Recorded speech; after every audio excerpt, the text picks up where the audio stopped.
Hi guys, welcome back once again. Advice for today's is mapalad kayong inuusig sapagkat paghaharian kayo ng ating Diyos amang buhay na nasa langit. Ganito po yan Kapag inuusig kayo dahil sa mga sinasabi niyo, mga word wisdom of God na galing sa ating Diyos anak na si Jesus Christ, tsak na tsak, paghaharian po tayo ng ating Diyos amang buhay na nasa langit.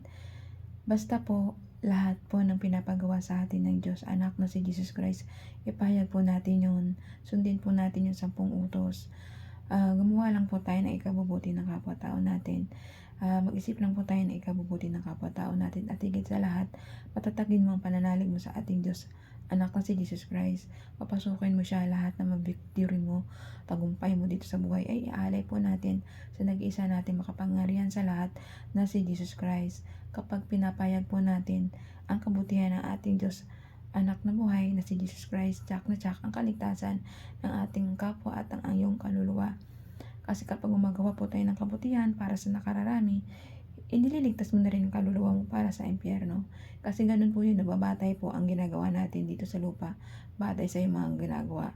Kung mabuting ginagawa mo dito sa ibabaw ng lupa, edi tsak na tsak, mapupunta ka sa kalangatan. Pero pag hindi naman, tsak na tsak, mahulog tayo lahat sa impyerno. Hindi ko sinasabi lahat, pero yung iba na marami pa rin mabubuting tao na nagpapahayag na katulad ko na inisip na yung kabutihan ng nakararami ang mga kapatid natin dito sa ibabaw ng mundo, ang mapabuti sila, ay pagdasal po natin na maligtas sila. Kung masama man ang ginagawa nila sa kapwa-tao nila, ipagdasal po natin na magbago sila para matulungan sila ng ating Diyos anak na si Jesus Christ, na ating Diyos anak na si Jesus Christ na makapangyarihan sa lahat. Ang ating Diyos anak na si Jesus Christ ang tutulong o magliligtas sa atin sa ating mga kasalanan. Humiling ka lang po lahat ng pangailangan mo dito sa ibabaw ng mundo sa pangalan niya. Tutulungan ka niya at gagabayan, pagagalingin ka niya.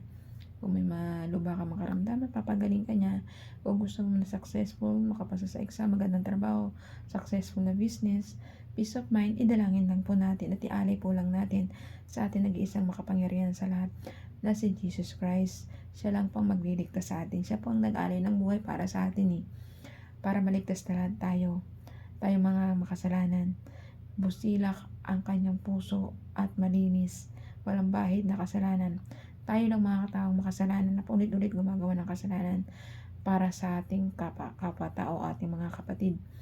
Pero kapag napasok natin ang ating Diyos anak na si Jesus Christ sa buhay natin, hindi tayo makakapag-isip ng hindi maganda sa kapwa-tao natin. Puro kabutihan lang iisipin natin para sa kapwa-tao natin.